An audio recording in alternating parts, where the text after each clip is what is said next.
মানে সংখ্যালঘু শ্ৰমিকে যেটো সময়ত উজনি অসমত সংখ্যালঘু শ্ৰমিকক লিখিত ঘোষণা কৰা হৈছে তেনে সময়তে এতিয়া বাছৰ পৰা নমাই দিলেও গৰু গাড়ীত উঠি হলে উজনি অসমলৈ যাত্ৰা কৰে সংখ্যালঘু শ্ৰমিকে আমি দৃষ্টান্ত আহি পৰিছে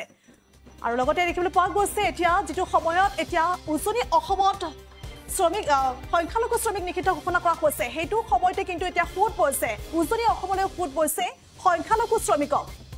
আৰু বাছৰ পৰা নমাই দিলেও কিন্তু গৰু গাড়ীত উঠি হলেও উজনিলৈ যোৱা সেই তথ্য কিন্তু অহু পৰিছে আৰু ৰূপহীহাটৰ এবাৰ কাছাখাইটিত উজনি অসমলৈ যোৱা শ্ৰমিকক বাধা প্ৰদান কৰিছিল অসম সংখ্যালঘু সংগ্ৰাম পৰিষদে আৰু যেটো সময়ত আচলতে উজনি অসমত মিয়া শ্ৰমিকক লিখিত ঘোষণা কৰা হৈছিল মিয়া শ্ৰমিকক উজনি অসম ত্যাগ কৰিবলৈ সময় দিয়া হৈছিল সময় নিৰ্ধাৰণ কৰি দিয়া হৈছিল আৰু হেতু সময়তে কিন্তু এইদৰে এতিয়া উজনি অসমলৈ কোট বৈছে সংখ্যালঘু শ্ৰমিকৰ এতিয়া উজনি অসমলৈ ফুট পৰিছে আৰু এই সংখ্যালঘু শ্ৰমিকক এবাৰ বাধা প্ৰদান কৰিছে উজনি অসমত যোৱা শ্ৰমিকক বাধা প্ৰদান কৰিছে অসম সংখ্যালঘু সংগ্ৰাম পৰিষদে আৰু উজনি অসমৰ সদিয়ালৈ কাম কৰিবলৈ যোৱা 24 গৰাকী শ্ৰমিকক এবাৰ উভতাই পঠাইছে অসম সংখ্যালঘু সংগ্ৰাম পৰিষদে আৰু এই পূৰ্বেও অসম সংখ্যালঘু সংগ্ৰাম পৰিষদে এটা 20-30 জনীয়া এটা দলক অৰ্থাৎ সংখ্যালঘু শ্ৰমিকৰ দলক উভতাই পঠাইছিল আৰু তেনে সময়তে পুনৰ উভতাই পঠাবলগীয়া হৈছে অসম সংখ্যালঘু সংগ্ৰাম পৰিষদে এবাৰ উভতাই পঠাইছে 24 গৰাকীকৈ শ্ৰমিকক উভতাই পঠাইছে আৰু সদিয়ালৈ কাম কৰিবলৈ যাবলৈ গৈছিল 24 গৰাকী শ্ৰমিক আৰু সেই 24 গৰাকী শ্ৰমিকক এবাৰ উভতাই পঠাইছে অসম সংখ্যালঘু সংগ্ৰাম পৰিষদে আৰু লগতে যেতিয়ালৈকে মুখ্যমন্ত্ৰীয়ে অৰ্থাৎ ৰাজ্যৰ মুখ্যমন্ত্ৰী হিমন্ত বিশ্ব শৰ্মাই শ্ৰমিকসকলক নিৰাপত্তা নিদিব তেতিয়ালৈকে কোনো পক্ষে এতিয়া উজনি অসমলৈ যাবলৈ দিয়া নহব আৰু এইদৰে এতিয়া হুংকাৰ দিছে অসম সংখ্যালঘু সংগ্ৰাম পৰিষদে এইদৰে হুংকাৰ প্ৰদান কৰা পৰিলক্ষিত হৈছে আৰু অসম সংখ্যালঘু সংগ্ৰাম পৰিষদৰ যি অভিযান এই ধাৰাবাহিক অভিযান অব্যাহত থাকিব বুলিও এতিয়া হুংকাৰ প্ৰদান কৰা পৰিলক্ষিত হৈছে আৰু লগতে উত্তৰ পূৰ্বাঞ্চলৰ বিভিন্ন ঠাই আছে য'ত মান সন্মান আছে য'ত শ্ৰমিকৰ আত্মসন্মান আছে তেনে ক্ষেত্ৰত উজনি অসমৰ বিভিন্ন দল সংগঠনৰ মাৰপিটৰ বলি হ'বলৈ এতিয়া দিয়া নহ'ব বুলি হুংকাৰ প্ৰদান কৰা হৈছে আৰু এতিয়া এইদৰে হুংকাৰ প্ৰদান কৰা পৰিলক্ষিত হৈছে যে যিটো সময়ত উজনি বিভিন্ন সময়ত দেখিবলৈ পোৱা যায় যি শ্ৰমিক আছে সেই শ্ৰমিকসকলক বিভিন্ন ধৰণৰ সন্মান দিয়া হয় আত্মসন্মান আছে শ্ৰমিকসকলৰ আত্মসন্মান আছে কিন্তু উজনি অসমত বিভিন্ন দল সংগঠনৰ এতিয়া মাৰপিট কৰিবলৈ দিয়া নহ'ব গতিকে যদিহে মুখ্যমন্ত্ৰীগৰাকীয়ে নিৰাপত্তা নিদিয়ে বা নিৰাপত্তা নিদিব তেতিয়ালৈকে আচলতে কোনো পক্ষে উজনি অসমলৈ সংখ্যালঘু শ্ৰমিকক যাবলৈ দিয়া নহ'ব আৰু এইদৰে অসম সংখ্যালঘু সংগ্ৰাম পৰিষদে এতিয়া হুংকাৰ প্ৰদান কৰা পৰিলক্ষিত হৈছে অসম চৰকাৰ তথা উজনি অসমৰ যি 30টা দল সংগঠনে যেতিয়ালৈকে সংখ্যালঘু শ্ৰমিকক নিৰাপত্তা সুৰক্ষিত কৰিব বুলি নক'ব অৰ্থাৎ সংখ্যালঘু শ্ৰমিকৰ নিৰাপত্তা সুৰক্ষিত নহ'ব তেতিয়ালৈকে আচলতে শ্ৰমিকসকলক উজনি অসমত যোৱাত বাধা আৰোপ কৰি যাব বুলি অসম সংখ্যালঘু সংগ্ৰাম পৰিষদে হুংকাৰ প্ৰদান কৰিছে আৰু প্ৰথমে শ্ৰমিকসকলক মুখ্যমন্ত্ৰী নিৰাপত্তা দিয়াৰ ব্যৱস্থা কৰিব লাগিব বা ব্যৱস্থা কৰক বুলি এতিয়া দাবী জনাইছে লগতে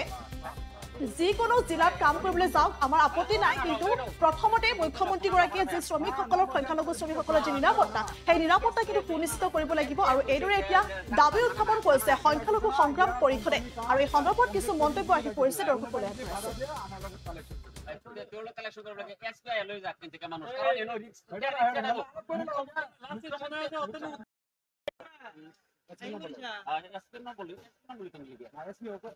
মুখ্যমন্ত্রী মানা করছে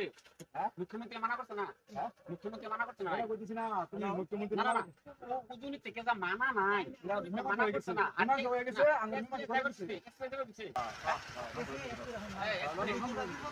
না না রও এই রও এসরে ফোন করবা ফোন আমরা করা ভাই না নম্বর দেন তোমাদের ডিটেইলস সব না তখন কি এসপি কইছে যে জান যায় মানা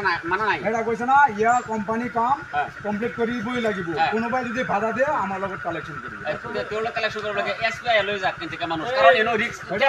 আলাপ করে লাগে মুখ্যমন্ত্রী অতনে উদ্বোধন করলো এসপি আছেন এখানে আমরা 6 মাসের কাটাছি আঙ্গুর রিস্ক কোম্পানি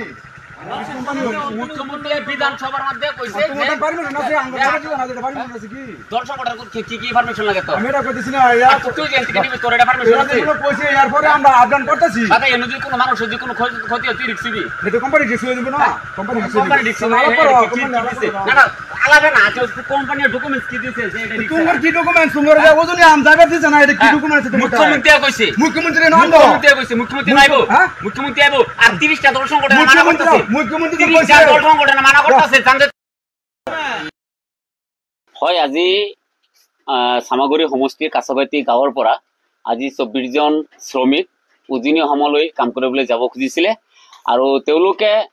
গম পাই গৈছে যে আমি অসম সংখ্যালঘু সংগ্ৰাম পৰিষদে তেওঁলোকক বাধা দিম আৰু এই কথা গম পাই তেওঁলোকে যিখন ট্ৰেভেলাৰ গাড়ী আনিছিলে সেই গাড়ীখন তেওঁলোকে পঠিয়াই দিলে আৰু পঠিয়াই দি পেলাই তেওঁলোকে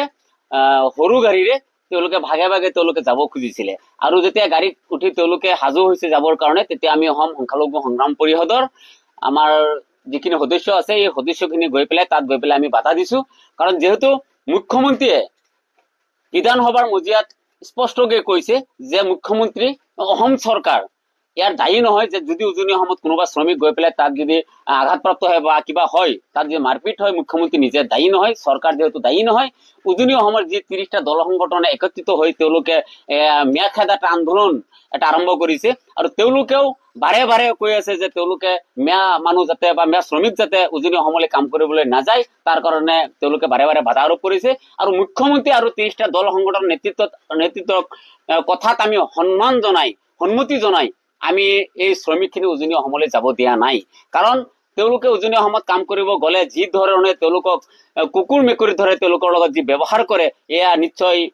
বহুত ঘৃণনীয় আৰু আমাৰ এইখিনি চাই পেলাই আমাৰ সচেতন মানুহৰ খিনিৰ কাৰণে বহুত লজ্জাজনক আৰু সেই কাৰণে আমি গৈ পেলাই এইখিনি বাধা দিছো যে তোমালোকে যেনে দক্ষিণ ভাৰতৰ কেৰেলা বা তামিলনাডুত যোৱা বা আমাৰ নৰ্থ ইষ্টতে আছে অৰুণাচল যোৱা নাগালেণ্ড যোৱা বিভিন্ন ঠাইত কাম আছে নিজৰ ঠাইতে কাম আছে তোমালোকে কাম কৰা যেতিয়ালৈকে অসম চৰকাৰে বা উজনি 30টা দল সংগঠনে তেওঁলোকে ইয়াৰ দায়িত্ব নলব যে নামনি অসমৰ পৰা বা মধ্য অসমৰ পৰা শ্ৰমিকসকল আহি শ্ৰমিকসকল আহি ইয়াতে কাম কৰিব তেওঁলোকে সুৰক্ষা দিব তেনেকুৱা যদি যাতে তেওঁলোকে কোনো ধৰণৰ ব্যৱস্থা লয় তেতিয়াহ'লে এই শ্ৰমিকখিনি যাব পাৰিব আৰু যিজন ঠিকাদাৰে নিছিলে সেই ঠিকাদাৰজনক আমি ধৰিছিলো যে তুমি যে কিহৰ ভিত্তিত তুমি লৈ গৈ আছা যদি শ্ৰমিকখিনি কিবা হয় তেতিয়া ইয়াৰ দায়িত্ব কোনে ল'ব আৰু ঠিকাদাৰজনে কৈছে যে তাৰ এছপিৰ নম্বৰ দি দিছে আৰু এছপিৰ লগত যোগাযোগ কৰিব দিছে এছপিয়ে তেওঁলোকক অৰ্ডাৰ দিছে চৰকাৰী পাৰ্মিশ্যন আছে আমি পাৰ্মিশ্যন খুজিছো তেওঁলোকে পাৰ্মিশ্যন দেখুৱাব পৰা নাই আৰু তেওঁ ফোন লগাই দিছিলে পুলিচক পিছত চাইছো যে তাৰ লোকেল থানাৰ অচি আৰু অচিক আমি সুধিছো যে আপুনি ইয়াৰ ৰিস্ক হ'ব নেকি তাত কিবা এটা হ'লে অচি চাহাবে কৈছে যে নাই মই ইয়াৰ ৰিস্ক হ'ব নোৱাৰো আৰু গতিকে যদি অচিও ৰিস্ক হ'ব নোৱাৰে কোনটো ভিত্তিত আমি এই খাটি খোৱা শ্ৰমিকখিনিক আমি উজনি অসমলৈ যাবলৈ আমি দিব পাৰো কওকচোন আমি কিন্তু সেইকাৰণে আমি তেওঁলোকক বাধা আৰোপ কৰিছো যেহেতু ভিতৰত সুৰক্ষা থাকিব পাৰে কিন্তু বাহিৰতো সুৰক্ষা নাই এই আজি 24 জন শ্ৰমিক আছিলে তেওঁলোকে হদিয়ালৈ যাব খুজিছিলে আৰু তাত গৈ পেলাই তেওঁলোকে কামৰ সন্ধানত যাব খুজিছিলে ইয়াৰ পৰা এবাদুল ইছলাম বুলি এজন ঠিকাদাৰ আছে আৰু এই ঠিকাদাৰৰ নেতৃত্বত এইখিনি গৈ আছে আৰু আগতে শ্ৰমিক গৈছে কিন্তু সেইখিনি এতিয়াও তাতে কাম কৰি আছে যদিও তেওঁলোকে এতিয়া বাহিৰতো ওলাব নোৱাৰে এনেকুৱা এটা পৰিস্থিতিত তেওঁলোক আছে আমি যিখিনি গম পাইছো মানুহৰ মুখৰ পৰা বা পৰিয়ালৰ মুখৰ পৰা আমি গম পাইছো যে তেওঁলোকে বাহিৰতো ওলাব নোৱাৰে এনেকুৱা এটা পৰিস্থিতিত সি আকৌ ইয়াৰ পৰা শ্ৰমিক নি পেলাই তাতে কামত লগাব খুজিছে কাৰণ তেওঁলোকৰ ব্যক্তিগত এক দুজনৰ মুনাফাৰ কাৰণে আজি ইমানখিনি শ্ৰমিকক দি পেলাই এনেকে বিপদত ঠেলি দিয়াটো এইটো যুক্তিসংগত নহয় যাৰ কাৰণে আমি অসম সংখ্যালঘু সংগ্ৰাম পৰিষদে কলিয়াবৰ জিলা সমিতিয়ে আমি এই বাধা আৰোপ কৰিছো না আমাৰ অভিযানটো আপোনাৰ চলি আছে আৰু চলি থাকিব আৰু ভৱিষ্যতেও চলিবই এই অভিযান গতিকে যেতিয়ালৈকে ইয়াৰ কোনো সমাধান নুলিয়াই অসম চৰকাৰে বা উজনিৰ 30টা দল সংগঠনে যদি ইয়াৰ কোনো সমাধান নুলিয়াই তেতিয়াহ'লে এই মধ্য অসম বা নামনি অসমৰ পৰা শ্ৰমিক উজনি অসমলৈ যোৱাৰ আমি যিকোনো খবৰৰ বাবে যোগাযোগ কৰক 7099017330 অথবা 7099017990